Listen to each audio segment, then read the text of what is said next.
Pick a card. Any card. I only had 2 cards nearby for this bit. Anyway, card games are much older than video games, so I think they deserve a place on this show. And I've been pushing for us to feature games like Bridge or Old Maid for a pretty long time, but those other 2 just won't listen. Luckily, this week, the fix was in because we played video games with card mechanics. Nikki gives a math lesson, which basically makes my terrible, sad brain melt in Triple Triad. My box is on fire, which is double entendre if I've ever heard one, in Metal Gear Acid 2. And Cody helps the space vagina conquer the Earth, like I always suspected he would, in Loot Rascals. All this and tennis. Does it need more or less Waluigi? The answer may surprise. It's more. It's Cartridge Blowers, episode 133. I put that barrel to sleep. Speaking of cards, did you know that Nintendo made Hanafuda cards before becoming a video game developer? Yes, everyone on Earth knew that fact. Anyway, that's my card facts. Tune in next year for another one. Hope I learned one before then. Card facts.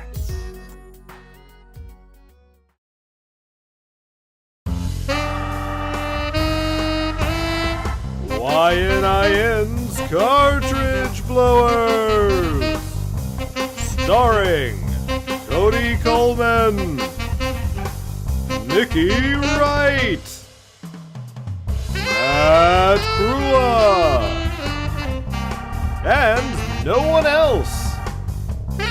Cartridge Blowers.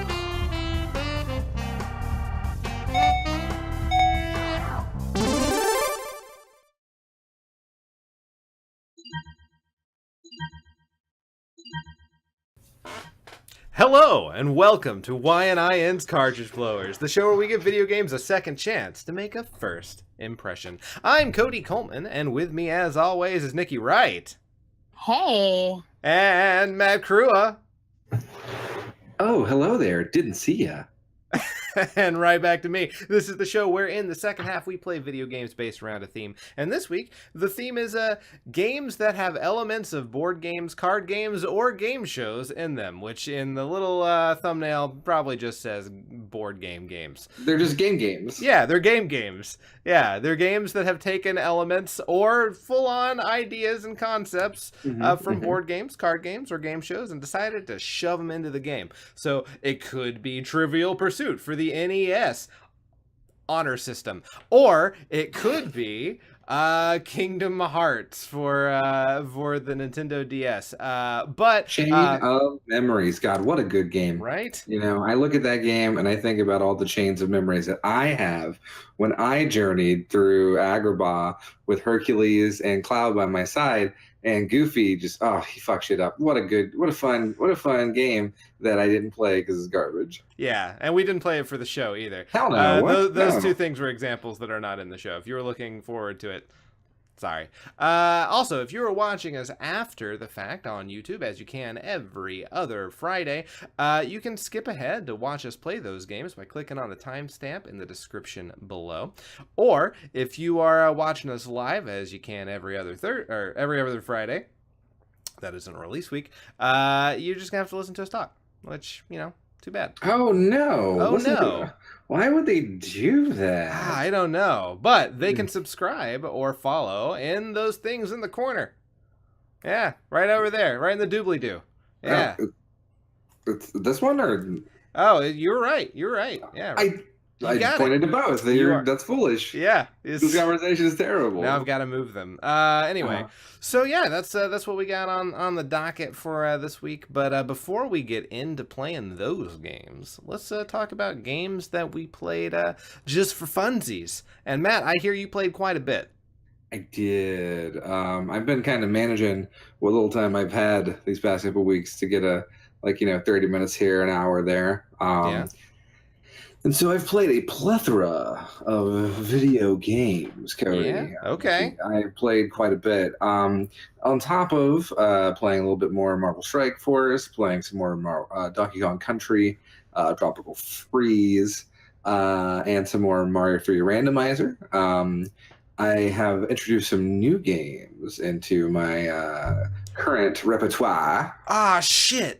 That's Yeah. awesome. Tell us about those. Trying to get excited. I'm sorry. Can you leave? Sure. Just leave the room. Just Okay. don't do that. Okay. So some different games that I have tried this week. First of all, most recent, I played the demo for Mario Tennis Aces, I think it's called. Yeah, that's the one. Is it Mario Tennis Aces? For the Switch, yeah. How are you Yeah. liking it?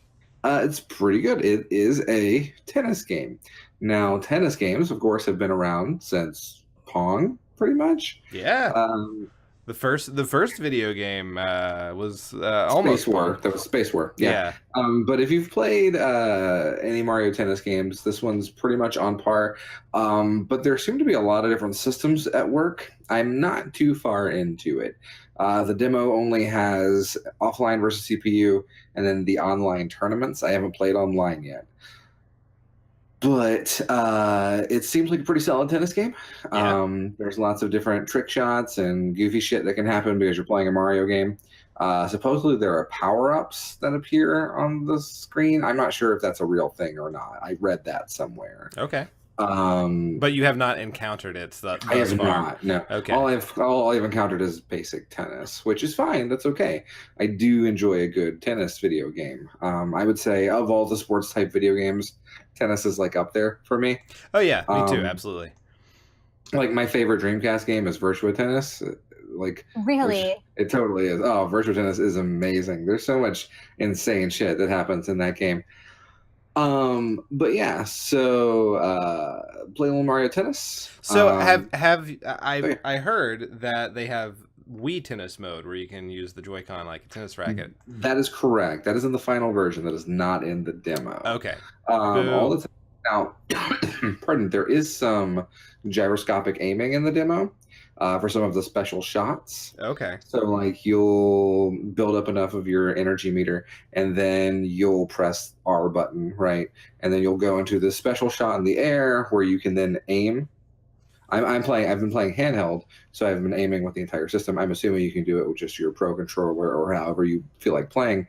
And you can aim the ball, like, very, very manually, precisely, right? Cool.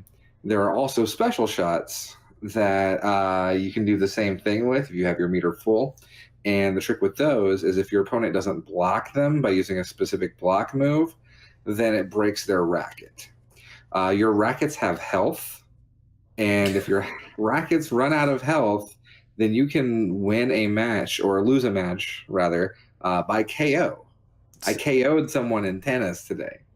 That's amazing. All right, cool. It's So pretty good. like is this tennis game brought to you by Madden? Like Yeah, I think this is UFC tennis. I'm pretty okay, sure. cool. Yeah, Ultimate Fighting Tennis. All your Mario stats you gotta painfully, meticulously take care of. Okay, cool. It's a Tamagotchi too. It's wonderful. Yeah. Let's see. I've also been playing on Switch. I got Megaman Legacy Collection 1 and 2. Okay. I already had Megaman Legacy Collection 1 on Steam. Did not have 2. Decided to buy both of them because they're good kind of pick up and play games. In the time since I bought them, which I think I bought them on Sunday, I've beaten Mega Man 2 through 6. Okay. And Mega Man games are not super long or anything, but like I said, I've been playing kind of intermittently, and the game has a single save state, so I've been able to come right back to where I was. The kicker here is I've kind of got this weird self-imposed challenge while I'm playing. Okay. So the game includes what's called a rewind feature, where you can hold down the L button and rewind time up to, I think, like 45 seconds. Oh, right? man, cool. It's a pretty long time. I've been using the rewind feature to ensure that I have perfect games,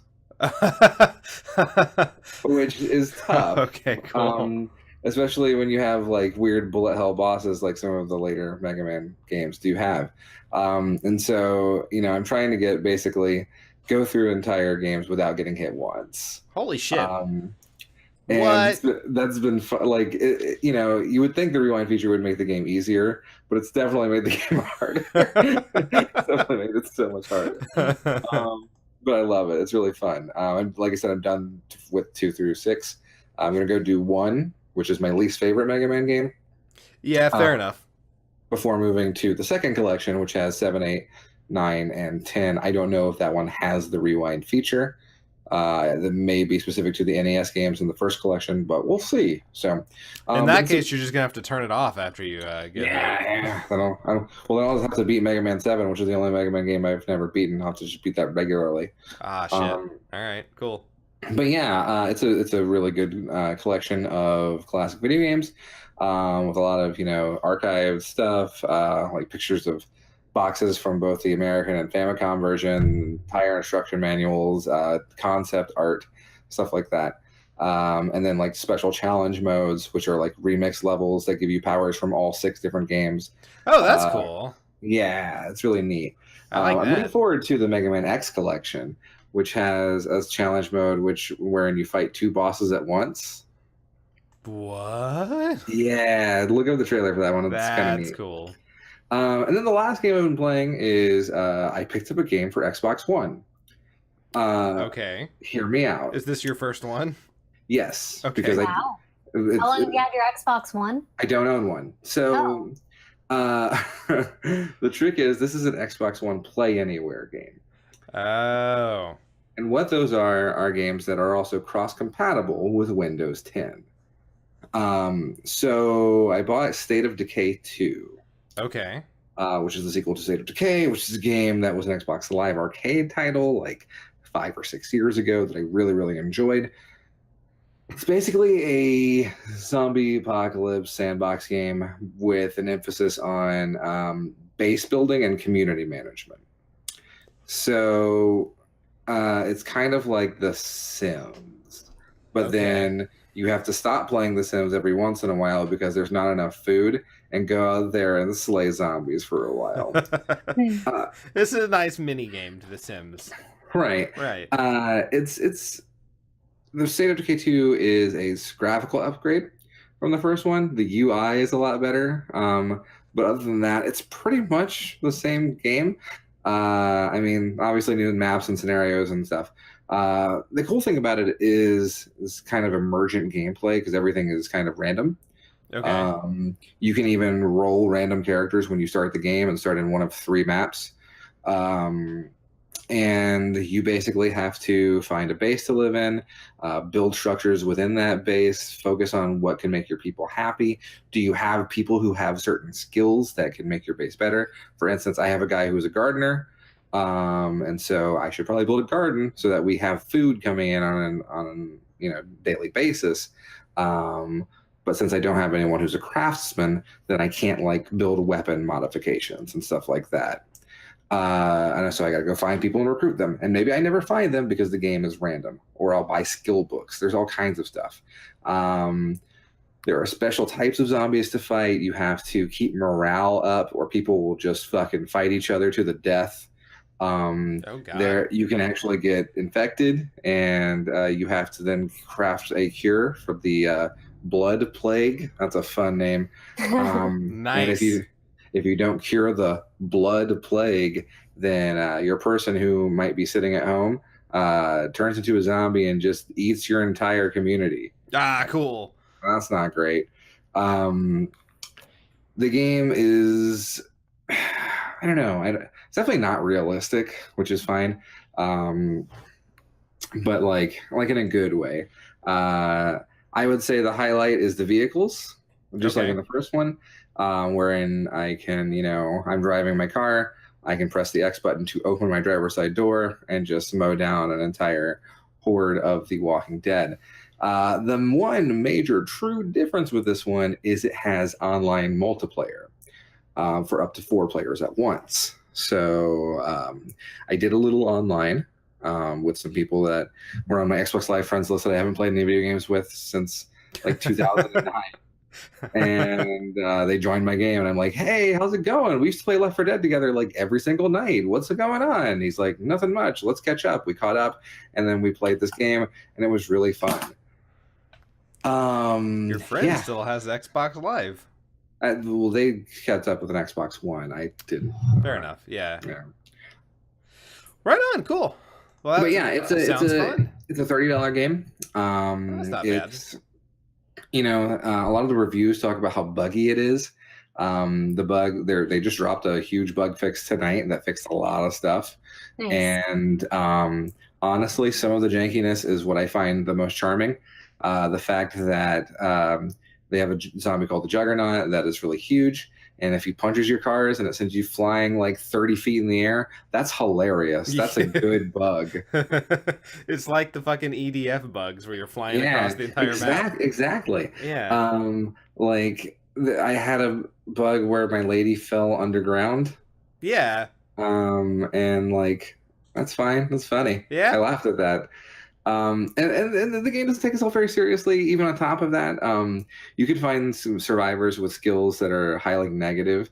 There's and again, it's all random. So like, I saw some gameplay footage with a guy who had like sleeps with anime body pillow. Like that was his skill, and it just made everyone in the camp hate him.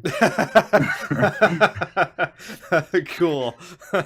Or like my main character, she loves to watch sports, and so she gets happier if we build a television. But also she can do like fucking cartwheels. She's an acrobat, and so like she's fucking great. Like the skills are really random and kind of hilarious. Sounds I'll probably stream it. Oh yeah, please do. I would like to watch that. Yeah, in the coming weeks. So yeah, pick it up. It's a good game. Excellent. All right, is that it? Yeah, that's all I've been playing. What about you, Cody? Well, I played Shovel Knight for a little bit more, and I beat it. I got all of the. I didn't buy all of the armors, but I got everything else, all of the music sheets and artifacts, and beat all the characters and whatnot. I then started playing the Plague of Shadows expansion that came with the Switch version, where you play as Plague Knight. And it's really interesting. It definitely plays very differently, despite the fact that all of the levels are the same. But you're playing a story that runs parallel to the Shovel Knight story, and kind of sets things up that happens in Shovel Knight in some elements.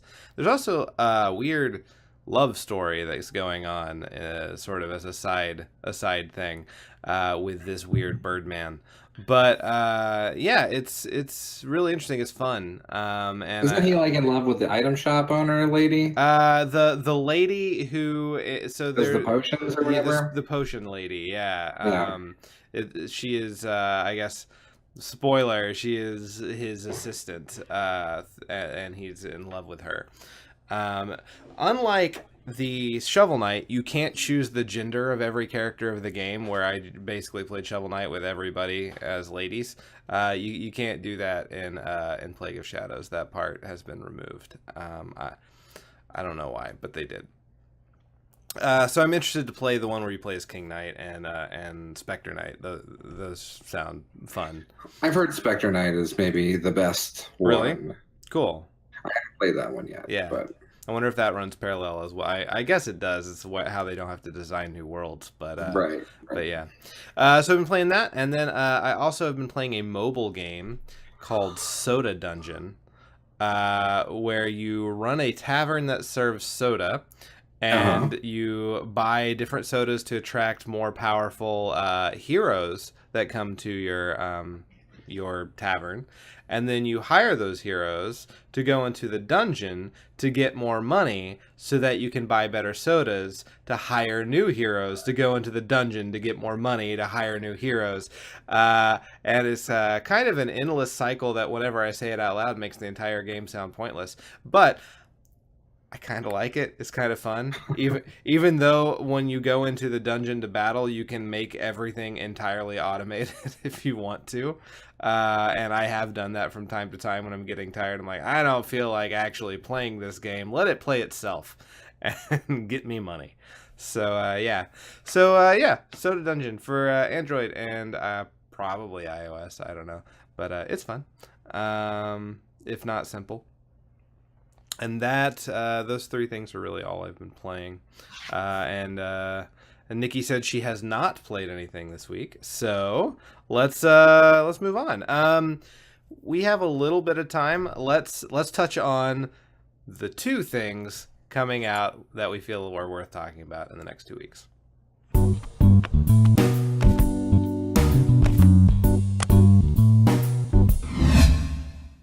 So, the first thing comes out on June 8th of 2018, and it's called Sushi Striker: The Way of Sushido for the Nintendo Switch and the 3DS, which is a game it seems to be like a puzzle game where you have 3 conveyor belts run alongside, and they seem to constantly be moving, and then you try to pick up the different sushis, or the same sushis, to get as big a stack as you can, and then you eat them, and then you have those plates to sling at the person you're playing against in an effort to get the other player down to no health the fastest.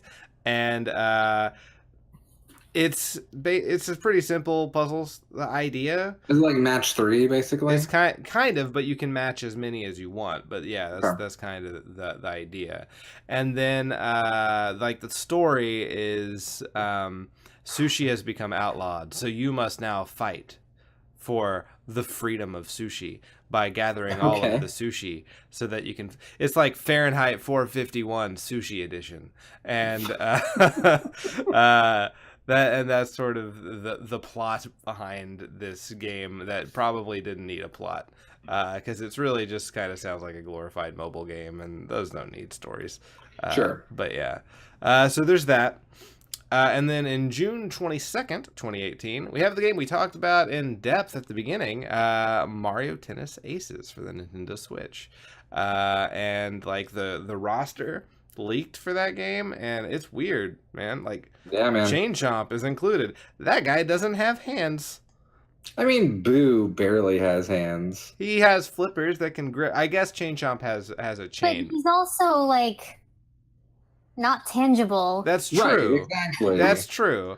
Though he can become tangible so that Mario can get hurt by him. But then, like, but in tennis, you're normally facing your opponent. Wouldn't Boo have to be forced to drop his racket and cover his eyes? Oh, that's true. That's a really good point. Ah, there is a terrible Mario. This goes against Mario plot lore. hole. I don't like Yeah. it. Exactly. I need to know character. exactly where Mario Tennis Aces fits into Mario canon, because right fucking now it doesn't. So Shigeru Miyamoto, you had better comment below and tell me where it is, because if not, you're dead. You're dead to me. Yep.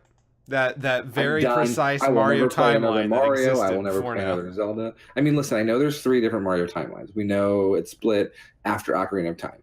But Everybody knows that now. everybody knows that. I'm just saying that Mario Tennis Aces needs to fit, because the last game, Mario Tennis Ultra Strikers or whatever, that didn't fit anywhere. No, not at all. This has to fix it, honestly. Exactly. It needs to fix. It needs to retroactively place that. Otherwise, we've got 4 timelines, and that's ridiculous. That's where we draw the line, friends. Right. Yeah. The adult Mario timeline. Does that mean the chain and Chain Chomp is his prehensile tail? Like, is he holding it with his tail? Well, Cody, Chain Chomp, that's his body, yes. Oh. Chain Chomp is a living piece of wrought iron. You get this, right? Sure, yeah. He's got, but he's also got like a tongue inside, I think. He does, yeah. Maybe he's just Homestar Runners it, where it just sort of floats around where his arms would be. Yeah. Well, and see, now I'm less concerned about how he holds the racket and more concerned about, like, what's a Chain Chomp look like inside? Someone has surely drawn that at some point. Like, he bites things, and so theoretically he eats them. Yeah. Does he digest them? Where's his Chain Chomp butthole? Or maybe he just regurgitates. Every time he eats someone, he gains a new link in his chain. Oh, that's where the chains come from. Yeah, the human spirit. So the longer the chain, the more murderous he is. Cool. Mario lore is really, really deep. Damn, I had no idea. All right, well, that's it. The Dragon World Evolution comes out at some point in the next 2 weeks, and like Lego Incredibles and stuff, but whatever. Mario Tennis Aces. Play that. Whatever. Fuck the Incredibles. I hate them too, Cody. I'm on the bottom with you. You hear Cool. that, Pixar? Incredibles go to hell. Yeah. That's the third one. That's the third movie. All right, cool. Well, with that, why don't we get into playing our games?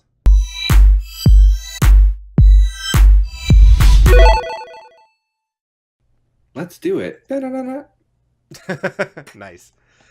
So, like I said at the beginning of the episode, this week our theme is games that have board game show, or card game elements in them, or may just be board games that are card games or game shows themselves. What are you talking about? It's a very long theme. So, Nikki, you're going to start us out because you weren't here last week, and, we feel bad that you got left out last time. So, Aw, that's really sweet. We missed you. Why yeah, weren't you we here? did. I miss you guys too. It was Welcome really back. Thank you. It's so good to be here. Excellent. Yeah. So, what'd you play for us? So I played Triple Triad. It originally appeared as like a mini game / side quest in Final Fantasy VIII. Yeah. You could go all around the world challenging people to play this card game. And I didn't want to play a lot of Final Fantasy VIII because that would involve getting the PlayStation out and so much work. Sure. But they did sort of re-release it in Final Fantasy XIV, and I figured that would be a lot easier. So I played Final Fantasy XIV's version of Triple Triad. Oh, awesome. Cool. Yeah. Like, I have not played Final Fantasy VIII, but I have played Triple Triad. So, You That's have? weird. yeah. Yeah, there was like a standalone Triple Triad game at one point. Like, I think it was fan-made. Sure. That apparently was pretty good. I played that, and it was fun. So I'm no, interested to see how Final I really Fantasy... like Triple Triad a lot. Even when I was playing 8, that was probably my favorite part about the game. I got just about every card that was available. And in 14, that's one of the things that I do when I'm bored, which is often lately. And Eat it, Final Fantasy 14. that's a rant for another time. Oh, okay, cool. And they incorporate, so in Final Fantasy VIII, you could get the cards that you could get were either playable characters in the game, GFs that you could earn throughout the story, and monsters that you would encounter. And what's cool about the Final Fantasy XIV version is you can get a card for any NPC in the game, as well as cards for monsters and stuff. And then they have special cards that you can get for like achievements and whatnot, featuring characters from past games, not just cool. the past game. That's neat. Yeah, All right, it's cool. pretty thorough, and I think they did a really great job with it. All right, cool. And as we go through the video, I'll try to explain a little more about what it is for those who might not be aware. Sure. Excellent. Well, let's get into watching you. All right. Yeah. Well, for some reason, I'm hearing Gold Saucer music from FF7. Yeah, so you open up Triple Triad through the Golden Saucer. Okay. It's a mini game from the Gold Saucer, but then once you open it up, you can run into NPCs all throughout the world. Sure. But when you open up Triple Triad, the music does indeed play, which is fantastic. So in the Gold Saucer, you have several introductory NPCs, and they sort of run you through the different rules. So Triple Triad, you have a 3x3 field. Each player has 5 cards. Depending on the rule, you may or may not be able to see your opponent's cards. Some rules prevent you from seeing, say, half of their cards, and sometimes you don't see them at all. And so the goal is to basically cause your opponent's cards to flip, and the person with the most cards at the end wins. The way you flip cards is, you can't really see it in this video. The resolution maybe is a bit too small, but in the upper left-hand corner, you can see there are 4 numbers in the different cardinal directions. And so the way you flip a person's card is by having the number that mirrors the cardinal direction that you're placing the card. That number needs to be bigger. So the Squall card that I just placed in the bottom corner and then the side going to the right, there are 2 A's, and A's are the highest number that you can get, and I use number with air quotes.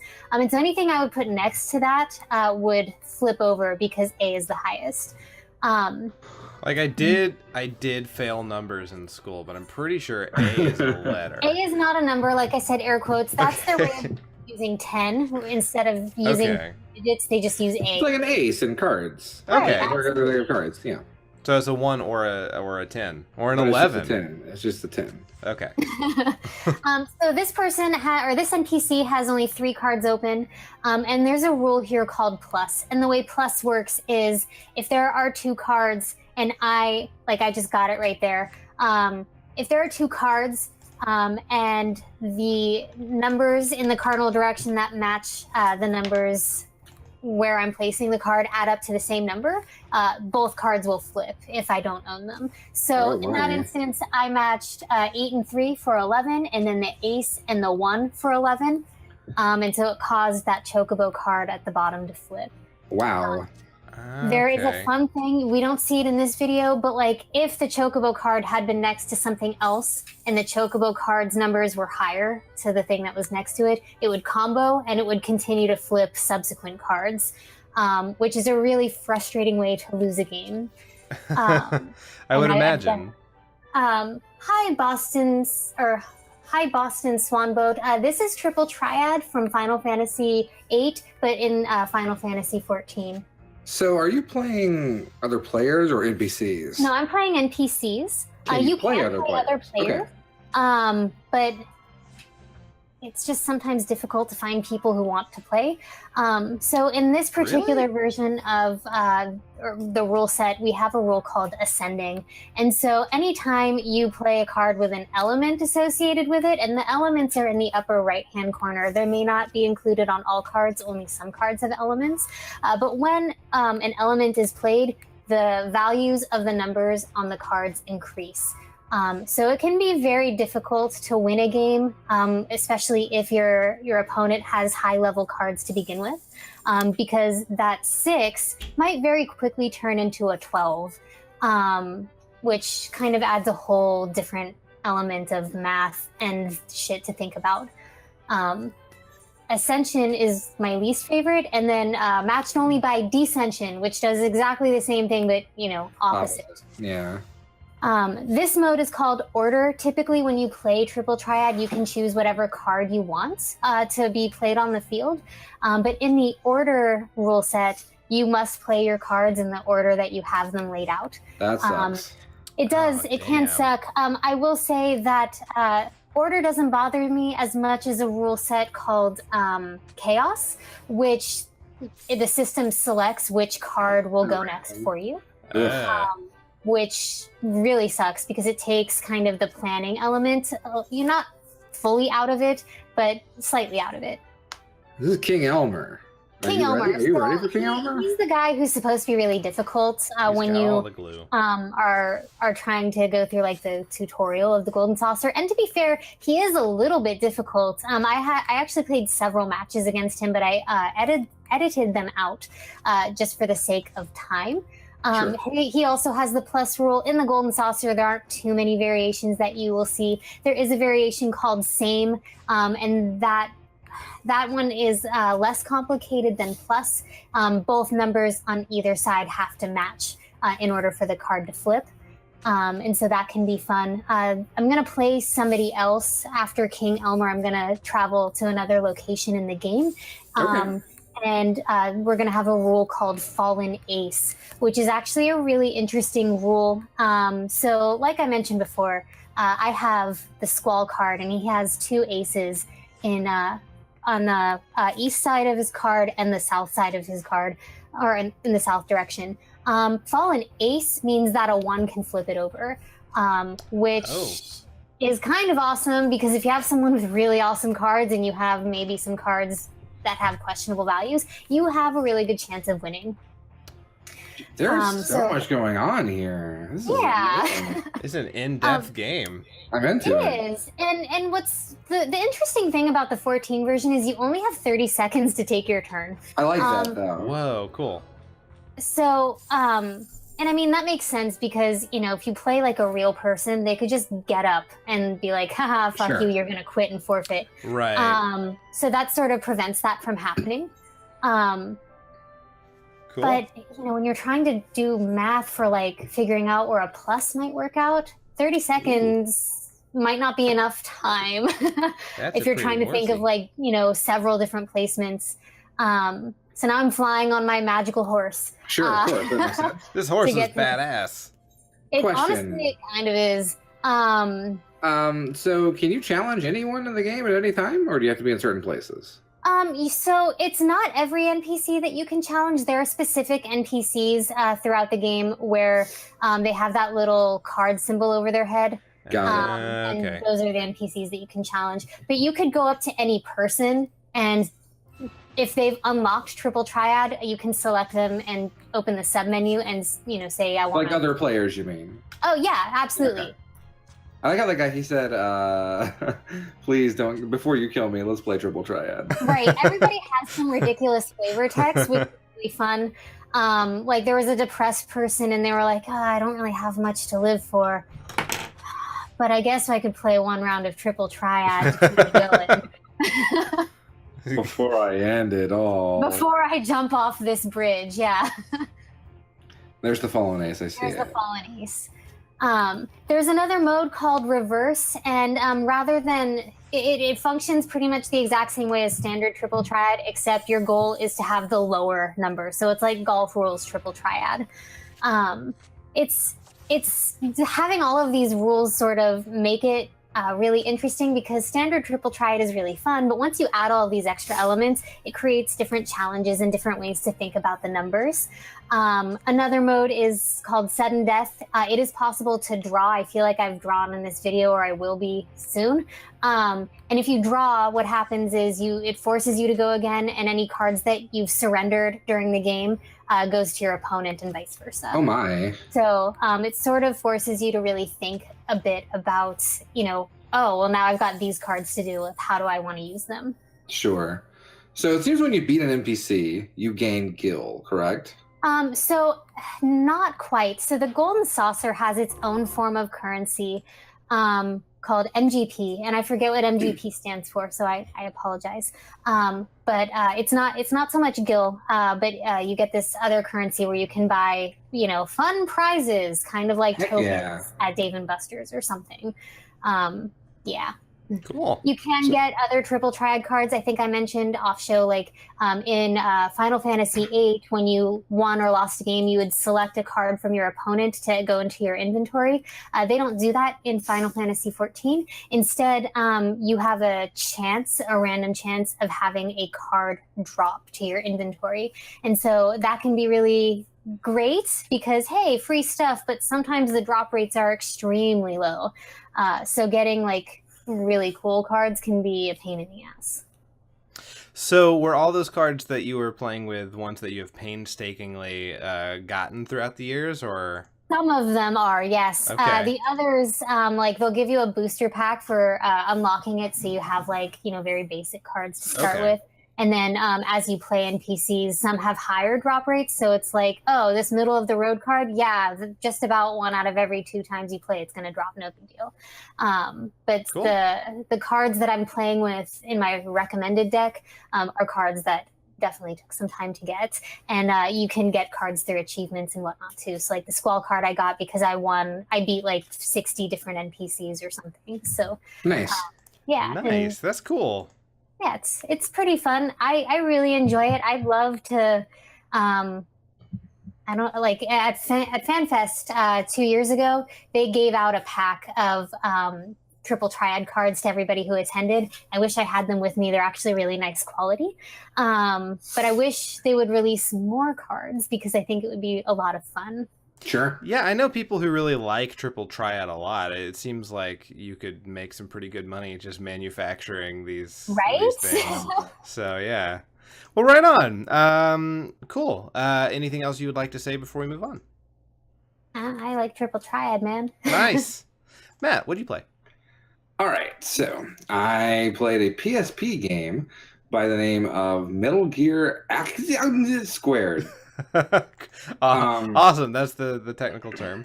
Yes, it's Metal Gear Acid 2, but it's written as Metal Gear AC exclamation point D, and then the 2 is an exponent. So that's weird.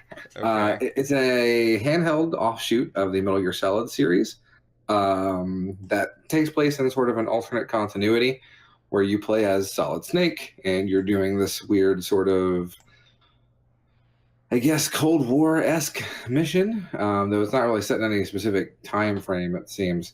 And you have to do sneaking missions throughout these different sort of boards. And all of your moves are done via the usage of cards. Okay. Your deck of cards seems to be random per mission. I don't know that there's any sort of way to build decks. But as you'll see in the game, everything from movement to using weapons to healing yourself is all done through cards. One weird thing about this game, and you're not going to see it because it's impossible, but Acid 2 came with a device, a peripheral. Really? Called the Solid Eye. Okay. Now, let's step back. This game came out in 2006. Maybe Konami was a little bit ahead of their time, Nintendo Labo, because Solid Eye was a folding cardboard box that slid over the PSP. What it did, it separated the image in the center with a divider, and when switched into Solid Eye mode, the game displays two images on either side of the screen, and it produced a sort of faux pop-out 3D effect. Interesting. That hurt people's eyes a lot. Cool. As you collect more cards throughout the game, you're going to unlock different movies to watch. Pardon me. You can also unlock weird videos of Japanese women. Oh, Konami is bad. Konami's bad. I also could connect with Metal Gear Solid 3 Subsistence for the PlayStation 2, wherein you could take photos in Subsistence, transfer them to the PSP, and then view them in 3D with the Solid Eye. So you could take pictures from a different video game and then view them in fake 3D on your handheld PlayStation Portable. I doubt anyone ever did this. At the very least, I can't imagine it was a very popular feature. God, no. It sounds really dumb. Probably why you didn't see it again. Probably. So let's play a little bit of Metal Gear Acid 2. Yeah, let's do it. all right. All right.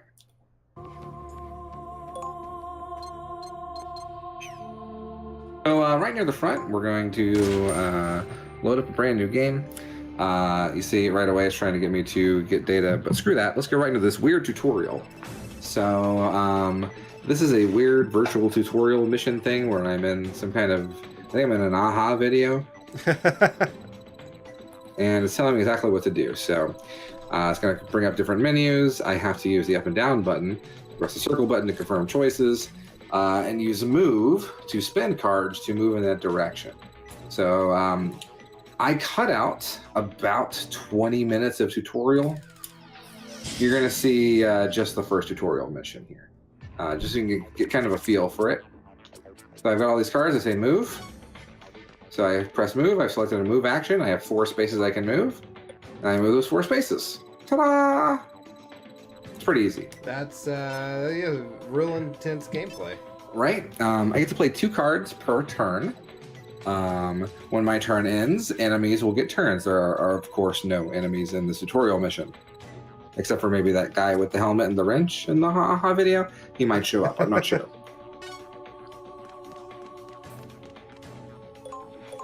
So I didn't have enough card movement to get to the end of the stage, so I had to end my turn and start over. There's a lot of stuff at work here, but I did get a cool mission complete, and that's really all that matters. So yeah, we skip that and we go right into the first opening story cutscene, and you get like little manga art looking stuff here. It looks pretty nice. It's pretty nice for a handheld game, you know. Yeah, not bad. What were you spacing out for? This was PSP or Vita? PSP. Okay. 2006. Yeah. Okay, yeah, that's right. Did you have that dream again? Yeah, I was in a tutorial and it lasted 20 minutes. Good news, Snake. That's a good plane. Yeah, that's a really good, very well drawn plane. Look at it hovering. It's very good. So these guys are going to America. They've killed a drug lord, and now they're trying to escape with their ill-gotten gains. Spoiler alert, the FBI is going to arrest them and make them do... Yes. We took out his precious drug factory. But yeah, so everyone's kind of happy. It's a happy ending from the first Metal Gear Acid game. What's everyone planning to do once we get there? I'm going to buy me a ranch. Been my dream since I was a little boy. So you're planning to be a cowboy? Something wrong with that? I just pity the horse. Come again? Oh, pretty. The horse. Horses are pretty, aren't they? Very good dialogue. Okay. And then we go into this opening movie, which I could not skip. But it's fucking bonkers. All right. Not as bonkers as other Metal Gear Solid movies get on like the console versions, but like, what? Out of nowhere, just whom, whom, whom, whom. Okay, sure, yeah, these guys worked on this game. Snake Eater had like a very James Bondian opening. Yeah, so it was beautiful. Acid times acid equals acid 2, Snake. You can't multiply acid. Those aren't numbers. Many bosses stand in your way. Opening movie by Power Graphics 666. There's Vince and Shanji and Charlie. I like the vaguely anime nature of this intro. Yeah. New heroine, Venus. Holy shit, 3 Venuses? All 3 of them. There's 2. Front Venus and back Venus. Finally, a new Metal Gear. Metal Gears are, of course, the robots. Metal Gear Acid Cube. Metal Is Gear he made of acid? Does he acid. run on acid? I don't know. So we're going to go straight into the first mission. And I want you to know, I did go through all the tutorials. I listened to all of them. I'm very, very good at this game. Okay. Very good. So we're going to find and access the terminal. All right. So again, I get a random hand of cards. I got some equipment I can use. Got a cardboard box, classic Solid Snake stuff. A cyborg ninja. Okay, it's interesting. We're gonna go ahead and I think move. I think moving sounds good. Now you can of course use any card to move, but movement cards let you move further. Okay. If you use a card that doesn't say move on it, then it just moves a number of spaces that are at the top. Normally it seems to be 3. I decided I would stand here and hide just in case that guy moved. Remember, we're trying to sneak. Yeah. So that guy seems to be sort of pacing back there. I don't actually know where I want to go, but I've decided that I do want to equip this box. And now I'm in a box, and that's great. Cool. I'm also going to go ahead and equip this. So that it seems to be like a dodge thing, so that if this guy attacks me, I'll dodge his attack. So I've got these things equipped so that they're kind of queued up to be auto-used, basically. The box, if you've never played a Metal Gear Solid game before, if I'm not moving and the enemy is moves into my field of vision, or moves into a place where I'm in his field of vision, he'll think I'm just a cardboard box, because people are dumb. If I was Solid Snake's enemy, I would burn all cardboard boxes that were around me. You know, in Metal Gear Solid 5, like, the box technology gets really insane. They have, like, cardboard tanks that they're just moving around everywhere. It's nuts. So, here, I decide I'm going to... this guy's not even facing me, but it's hard to tell, because I can't get the camera to move into the right place. Oh, that seems so frustrating. Yeah, all you can do is use the shoulder buttons to move, but... I'm going to use this ration and try and move over to this door, which I'm not... Maybe I need to go in this door? I'm not sure. Some kind of arrow or something would be nice. Right. Maybe it just wants you to kill this guy. Well, he just thought I was a box, so it's fine. So I'm going to try and kill this guy. Good choice. I got guns, so let's use gun. Huh? I can only aim at this barrel? What? Well, no, I don't want to aim at the barrel. I don't want to do that. You see, What I didn't know at this point, which I will find out very soon. Ah, shit! I put the barrel to sleep. Now that guy sees me and the alarm is going off. It's going crazy. Your box went away. Right. So, I need to use a movement action to turn Snake like this. Oh. Which takes the entire half of my turn. That's kind of lame, honestly. It is. I don't know why Snake can't automatically turn around behind him and shoot things. But the way you're facing really matters. So I'm going to end my turn because I don't have enough movement left or actions left in order to shoot this man. So he's going to get to come up and shoot me. But I've got that evade card queued up, so I dodged it. Yeah, cool. At point blank range, which makes sense. You're very good at dodging bullets. I am. Now, I could use a card on him, but instead, I'm going to use my free attack, which is if he's right next to me, I can use a movement action and do what's called CQC, not crawling, no. CQC. If you circle here, and I punch him, and he fainted. Now he's in faint mode, he'll be out for 1 to 2 turns. And so I can freely move now. I was trying to see if maybe I could like snap his neck or something, which is what my go-to would be in a real Metal Gear Solid game, but it doesn't seem like I can. So as long as I don't move squares, it doesn't take up my movement. I can do all sorts of stuff like go into crawl mode or go into whatever mode. I'm gonna go ahead and use a claymore here, I believe, and move again. I probably shouldn't go out beyond this box, but it looks like the guys ran away, so I'll just kind of hang out here. Maybe they're not going to come back. He came back. Ah, shit. He missed a lot, but he shot me a couple times. I want to see what that cyborg ninja does. Dude, me too. Maybe I'll get to use it in this video. I also got this new card, which gives me an extra action. It's pretty nice. Per turn, by the way. Oh, nice. Yeah. And then I've got this, which summons the Fury, who is a boss from Metal Gear Solid 3. So there are lots of summons, which is really weird. Why would you summon a boss? So I'm not really sure how the summons work. I can't really seem to aim them. So I'm just like, well, let's just use it, I guess, and see what happens. All right. And so it plays footage from MGS3. Oh. Oh. And now I have the flamethrower. I'm going to shoot this wall, and these barrels, oh no! And the barrels exploded, and now I'm on fire. And so are all my cards. This is bad. He got better from the fire, though, so... Yeah. I used a ration to heal myself. Your cards so are like, weird and glowy. These are on fire. Your cards are in a rave. Uh-huh. And there seems to be fire everywhere, but I don't think the game is actually showing it. It's really weird. It should be, because this guy here is going to step through fire in a second. Well, not this guy. No, he's dead. He's fainted. He is temporary dead. And so I gotta end my turn, but this guy wakes up. So I should have snapped his neck when I had the chance. You tried. I tried. I really wanted to. That guy's guarding the door. This guy's back again. Oh, he's on fire though. Oh, what? He's so on fire. He shoots me in the back with an assault rifle, and I don't go down. He seems very unworried about the fire. So, you know, there's really only one thing to do, I think, at this point. Hit him with the old cyborg ninja. Oh, good. Yeah, here it comes. You ready? Yes. Okay.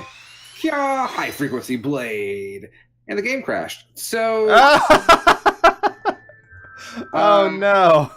That honestly sucks. Yeah, so you don't get to see what that looks like. But, yeah, that's a weird one. Okay. So what did you think? You're a big Metal Gear fan, so... I am. I like Metal Gear Solid quite a bit. Metal Gear Solid 3, top 5 best games of all time. I like card games. I like board games. This didn't do it for me. Yeah. It seemed like there was just so much going on, and it didn't really fit together. It just needed some tweaking to be fun, but that didn't seem fun. I mean, 2006, I think DS was out. Yeah. I mean, I don't like that. Wouldn't get me to buy a PSP. No. Not much did. No. Anyone buy PSPs. And even like grid-based stuff, like why would I buy Metal Gear Acid when Final Fantasy Tactics War of the Lions was on the same system? Yeah, right? Like, I don't know. I had a PSP, but I owned 2 games for it, and the rest of it was used to play movies because I didn't have a smartphone yet. So, Right. Yeah. Wait, you watch like UMD movies? No, I got someone to do some complicated crap to it so that I could load MP4s onto it. Got it. Yeah. Say no more. Shh. Yeah. So cool. Would you play again? No. Oh no. Okay. Cool. Once the crash happens, that's all that matters. Cool. So I played a game called Loot Rascals, which is a semi-recent game. It's for a variety of systems, but I played it for the PC. And this game fits the theme on the broad sense, which is why I made the theme name so long, so that mine still fit. So, you play a spaceman. And you are going around trying to kill baddies, going around a board killing baddies, and placing cards in your inventory in the right order so that they are the most powerful. And there's not a lot to it. It's got a very charming art style. So why don't we just go ahead and get into it? Sure. All right. What is this for? I played this on the PC because I apparently got it in a Humble Bundle a while ago, but you can get it for the Switch, I believe, Okay. And I think you can get it on the PS4, maybe Xbox One. Wake up. Whoa. Yeah. Wake up.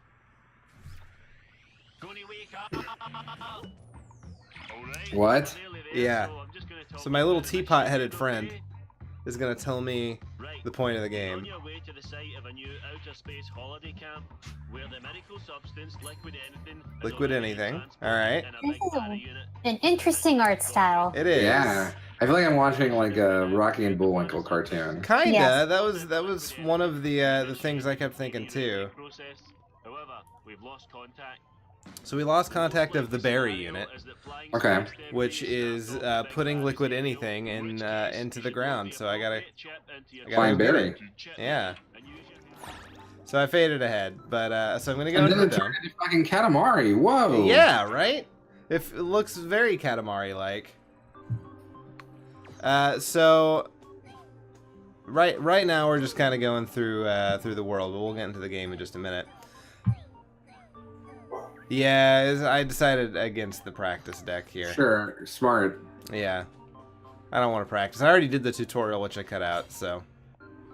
So this is telling you that basically characters that have orange hitboxes or orange numbers above their head will attack first, and numbers with blue numbers will defend first, and you want to try to attack the people that will defend first. Okay. Every time you move in a tile, the little counter in the upper right will move closer to the next time of day. During the day, some characters will be attack first, and during the night, they will be defend first. So I'm going around just trying to kill them with what I have so far. And some guys, when you kill them, you'll pick up a card from them, and then you can place them in the different slots here. So like this guy says, if you place it on an even slot, you get +2 attack, more than the 2 you normally would have. This one adds other +1 to all other meteor balls. So where you place and how you place matters. Cards that have the little circle arrow in the corner can be flipped around to do basically the same thing, but for the other stat. Got it. Just walking around this pretty little world.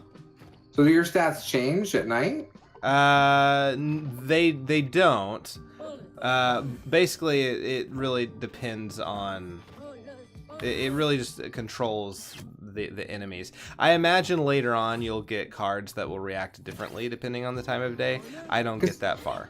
Because see, I'm looking at your cards, and some are orange and some are blue, and then I'm looking at the night and day thing in the top right. Right. It kind of matches up with your cards. It kind of does, but like blue those are defense cards, and orange are attack cards. That's what the colors indicate there. Also, if I had not gotten killed by that little fire guy, I could have probably gotten a burning card. But much like I can steal cards from guys, when they kill me, they steal cards from me. Oh, that's not good. Yeah. But then I also get sucked into my own brain. Like you do. Sure, that makes sense. And I'm above this weird meat spire. And now I'm gonna get talked to by Space Vagina. What the fuck is happening? This game, man. You know, and they call my game acid. Right? Like you're shitting stuff out. You're shitting out the cosmos. I am. Yeah. So basically, the Space Vagina is trying to get me to kill all of the bad guys on the ground so that it will be easier for her to invade.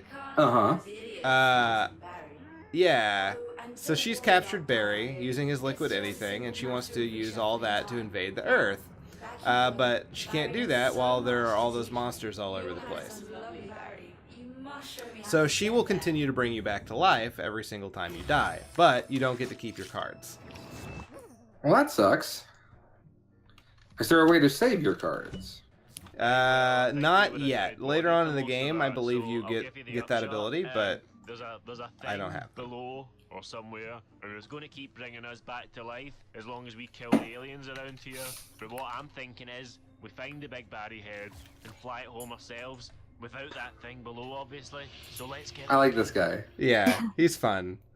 So he's like, all right, well, just let her keep bringing you back to life, but we'll get the Barry head and leave on our own. All right, so this world you're walking through. Yes. Is it procedurally generated, or is it the same every time? It is, yeah. In fact, if you there's no game saves. If you decide to bail, it will give you a seed number that you can then type back in to start where you left off. That's weird. Yeah. So it kind of has a password system. I don't know. Okay. I guess that's how they procedurally generate the We've been world. developing this game since 1987. Yeah, right. So, yeah, in order to heal myself, I have to decompile cards, which means I have to basically destroy them to get tokens, and then I can spend those tokens to heal myself, which I just did. Okay. So time to go fight some shit. You have like 3 pairs of space shorts on. I do. I am very prepared for any space short emergencies. Can enemies gang up on you? They and fight you at once? They can't fight you at once, but they can fight you one after another. And some can move much further than you can in one step. Got it. And are your actions that you're taking, they're kind of just random?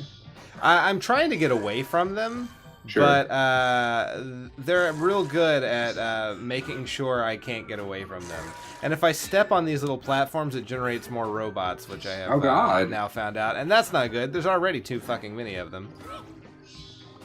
You seem to be taking them out in one hit, though, so F those guys. Yeah, luckily I've got some pretty good cards. Bishop, Offensive, Emilio. Yes. Was he a bishop? So this was stolen from another guy, and I've picked it back up. I can send it back to him, which I decide to do, to be nice, to think maybe that will reward me later. Does it? I stopped playing before it has the chance to, so I don't know. Horse Bros. It's a seahorse and a regular horse. Go fight the Horse Bros. Yeah, absolutely. Yeah. That's pretty funny. Yeah. So there's a way to end the area. I don't want to do that yet. So I'm gonna play around with a card rocket. I still don't really know what this does. So for a parallel dimension version of you, sure. Yeah. Maybe it like sends it to another player randomly? Maybe. That would be really cool. I still don't know what this is for. I decide to use it, but it never really pays off, so I don't know what happens. So maybe in someone else's game, they just got some shorts. Maybe. That would be really cool. So here's a card that I don't have to equip. I just hold X on top of it, and it does its thing, which in this one is combine all of your attack cards into one, so I don't have to get rid of them. That's pretty cool. Yeah. It does seem like it reduced their overall attack power, but it's still pretty good. Their bonuses are gone. Yeah, and their bonuses are gone. Yeah. All right, and so I'm all right. Let's see what the next world looks like. Let's move on. Sure. Are there 5 worlds? There appear to be 5 worlds on the way to the berry. Yes. Okay. Get another dome. And here we see some slightly new mechanics. We have ice ground, which you much harder to stop on. Okay. And this weird little bomb thing in the ground, where if I were to walk over it, it would explode. Would that be bad? It would be actually pretty good, because it can hurt the enemy. I don't think it hurts you. Oh, well, shoot. Yeah, which I didn't realize in enough time. Oh god, the Night Wizard. Yeah. There it goes. So I wasted it, but it was there if I wanted it. Whoa, those guys look really strong. Yeah, I'm starting to regret my decision to warp so soon. Oh wow, that guy totally murdered you. He murdered me, and he's stealing my ablative armor or armband. So I'm dead. I got sucked into the space vagina again, and I gave up. I ran out of time and needed to go eat. So but yeah. Wait, so he stole your card. Yeah. You lose all your cards anyway. Yes, but if you come back, you can go fight the guy and pick up your card again. Who cares? Yeah. So I guess that's kind of a way to ensure you get at least one of your cards back. This game seems like a war of attrition, dude. Seems like there's too much happening. There's a lot happening, and I'm sure like more happens later on in the game. I just didn't get far enough to play it. But yeah, it seems kind of repetitive, but there are some really neat things to it, and it was actually a lot of fun to play. So I probably will continue to play it. But yeah, I mean, that's you saw what I saw at that point. So yeah. Right on. Yeah. Didn't seem very good. It's more fun than it looks like to watch. But you know, I wouldn't pick it up unless it was super on sale or something. Like I got it in a Humble Bundle. I paid $2 for that and like 5 other games. So not, you know, it's well worth that. So yeah. Anyway, before we go ahead and end the show for the week, Matt, why don't you tell us what we're playing next time? Well, it's appropriate we talked about Mario Tennis earlier. Oh. Because we like sports, and I don't care who knows. From the touchdown bros to the other bros. I love sports. You love sports. We love sports. Let's play sports games. But our sports games should be non-sports sports games. Oh. So I gotta get all those good basketball games. Sure, exactly. The one based on the film. Basketball. Basketball. Yeah. Yes. Absolutely. No, like I think, like for instance, I mentioned Virtua Tennis earlier. Yeah. Even though that is a sports game, there's enough non-sports in that game to be a non-sports sports game. Yeah, I imagine like also like Mario would count because absolutely. If you can throw a giant fucking paint swab onto the ground or a turtle shell or something, then yeah. Sure, absolutely. Yeah. So anything that is not a traditional sports game, we ain't playing Madden, guys. Sorry. No, not this time. Shame. I'll be streaming that. That's my next RPG. Cool, excellent. After FF10. All right, so this has been Cartridge Blowers, everybody. I'm Cody Coleman. With me, as always, Nikki Wright. See ya. And Matt Krua. See ya. Until next time, don't die. But Matt, they should do something. What is it? Keep on blowing, Cody. That's what they tell me. Good night, everybody.